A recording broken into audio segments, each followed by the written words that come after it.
Hi hello అండి. ఈరోజు mutton కర్రీని చాలా ఈజీగా టేస్టీగా కుక్కర్లో ఎలా చేయాలో చూసేద్దాం రండి. ఇది విలేజ్ స్టైల్ అనమాట. మనం అన్నీ ఒకేసారి వేసి మనకు కావాల్సిన ఇంగ్రీడియంట్స్ అన్నీ కూడా చేస్తాము. చాలా ఈజీగా ఉంటుంది. పీసెస్ కూడా బాగా కుక్ అవుతాయి అన్నమాట. సో దానికోసం నేను ముందుగా అయితే 1 కేజీ మటన్ అయితే తీసుకున్నాను. దానిలో బాగా కడిగి ఒక చిన్న పీసెస్గా కట్ చేసి అయితే తీసుకున్నాను. ఆ తర్వాత ఒక 2 ఆనియన్స్ కట్ చేసి వేసుకున్నాను. తర్వాత ఒక 2 టేబుల్ స్పూన్స్ కారం కూడా వేసుకున్నాను అనమాట. సో నేను కొంచెం మంట తక్కువ కావాలని చెప్పి 2 టేబుల్ స్పూన్స్ వేసాను. ఇంకా ఎక్కువ కావాలనుకున్న వాళ్ళు 3 టేబుల్ స్పూన్స్ కూడా వేసుకోవచ్చు. అలాగే ఒక చిటికెడు పసుపు కూడా వేసుకున్నాను. ఆ తర్వాత మన టేస్ట్కి తగ్గట్టుగా కొంచెం ఉప్పు వేసుకున్నాను. తర్వాత ఫ్రెష్గా దంచుకున్న అల్లం వెల్లుల్లి పేస్ట్ కూడా వేసుకున్నాను అనమాట. తర్వాత ఒక 4 పచ్చిమిర్చి ఉంటాయి కదా, పచ్చిమిర్చిని గ్రైండ్ చేసుకొని అది కూడా ఒక 2 టేబుల్ స్పూన్స్ అయితే తీసుకున్నాను అనమాట. మనకి మటన్లో ఈ పచ్చిమిర్చి టేస్ట్ అయితే చాలా బాగుంటుంది. సో తర్వాత ఒక 3 టేబుల్ స్పూన్స్ అయితే ఆయిల్ తీసుకున్నాను. మనకి మటన్కి కొంచెం ఆయిల్ ఎక్కువ పడుతుంది కాబట్టి ఆయిల్ 3 టేబుల్ స్పూన్స్ అయితే తీసుకున్నాను. తర్వాత వాటన్నిటిని బాగా కలిపేసుకొని ఇలా కుక్కర్లో పెట్టి విజిల్ అయితే వచ్చే వరకు, అంటే అది మనం మీడియం ఫ్లేమ్లోనే పెట్టి ఉడికించుకోవాలి. ఒకవేళ హై ఫ్లేమ్లో పెడితే మనకి అవనేది ఎక్కువగా మాడిపోతాయి అన్నమాట. సో లో ఫ్లేమ్లో పెడితే నీట్గా కుక్ అయ్యి మనకి వాటర్ వేయాల్సిన అవసరం కూడా లేకుండా బాగా కుక్ అవుతుంది. సో అవి కుక్ అయ్యేలోపు మనం ఇక్కడ మసాలా కోసం అయితే ఒక 2 టేబుల్ స్పూన్స్ ధనియాలు, అలాగే చెక్క, అలాగే మొగ్గ, ఒక బిర్యానీ ఆకు, నెక్స్ట్ వచ్చేసి కొంచెం మిరియాలు కూడా తీసుకున్నాను అనమాట. మిరియాలు బాగుంటాయి అన్నమాట మనకి మసాలాలు వేస్తున్నప్పుడు. అలాగే ఒక టేబుల్ స్పూన్ అయితే జీలకర్ర కూడా తీసుకున్నాను. సో వీటన్నిటిని అంత ఎక్కువగా ఫ్రై అవ్వాల్సిన అవసరం లేదు. మనకి మిక్సీ చేసేటప్పుడు అంటే అవి బాగా మిక్స్ అయ్యేట్లుగా ఉంటే చాలన్నమాట. సో వాటిని కంప్లీట్గా చల్లార్చిన తర్వాత ఇలా మిక్సీ గిన్నెలో అయితే అన్నీ తీసుకున్నాను. తర్వాత నేను ఇక్కడ ఫ్రైడ్ ఆనియన్స్ ఉంటాయి కదా, ఆ ఫ్రైడ్ ఆనియన్స్ కూడా వేసుకున్నాను అనమాట. వీటి టేస్ట్ మటన్లో చాలా బాగుంటుంది.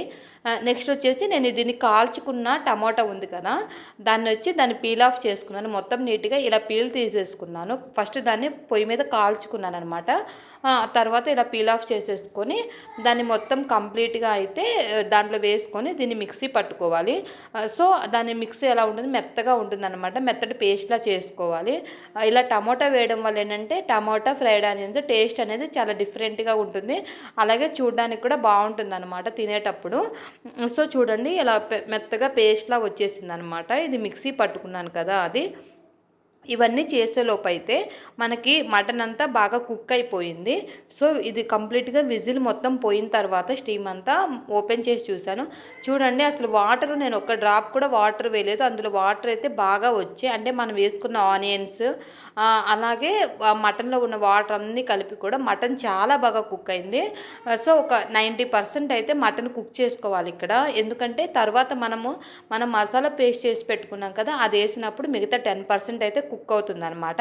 సో తర్వాత మళ్ళీ స్టవ్ పెట్టేసుకొని ఇలా మటన్ మళ్ళీ పెట్టేసుకొని మనం మిక్సీ పట్టేసుకున్నాం కదా, అదంతా కూడా మసాలా పేస్ట్ అంతా కూడా ఇప్పుడు మొత్తం మటన్లో వేసేసుకోండి. అదంతా కర్రీలో వేసేసుకొని బాగా కలుపుకోవాలి. ముందుగా అయితే ఇక్కడ మనం అలాగే వేసుకున్న తర్వాత కొంచెం కొత్తిమీర కూడా వేసేసుకోండి. ఎందుకంటే కొత్తిమీర కొంచెం ఎక్కువే వేసుకోండి, బాగుంటుంది కదా. సో ఇలా చేయడం వల్ల ఏంటంటే కుక్కర్లో ఈజీగా ఉంటుంది. పీస్ కూడా ఎక్కువగా లేట్ అవ్వకుండా త్వరగా కుక్ అవుతుందండి. పిల్లలు తినడానికి కూడా చాలా బాగుంటుంది. సో ఇక్కడ ఒక హాఫ్ కట్ అయితే నేను కొత్తిమీర తీసేసుకొని బాగా మొత్తం కలిపేసుకోండి. దీన్ని అంతా కూడా కలిపేసుకొని ఇది సిమ్లో పెట్టుకొని ఉడికించుకోండి. ఎందుకంటే మనకి ఆల్రెడీ ఇది కుక్కర్లో కుక్ అయింది కదా నార్మల్గా ఇందాక ఉడికించుకున్నప్పుడు. ఇప్పుడు జస్ట్ ఇది మసాలా అంతా కూడా మిక్స్ అయిపోయి జస్ట్ దానికి కర్రీకి పట్టడం కోసమే ఉడికిస్తున్నాం అనమాట. ఇక్కడ మనకేమి విజిల్ అవసరం లేదు కాబట్టి నేను రబ్బర్ తీసేసి నార్మల్గా మూత పెట్టేసుకుంటున్నాను.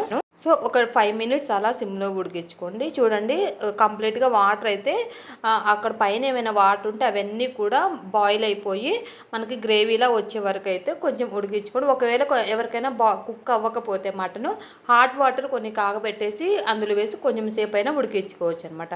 చూడండి మటన్ కర్రీ నచ్చిందా? ఈ వీడియో నచ్చితే లైక్ చేసుకోండి, ప్లీజ్ సబ్స్క్రైబ్ చేసుకోండి. Thank you, bye.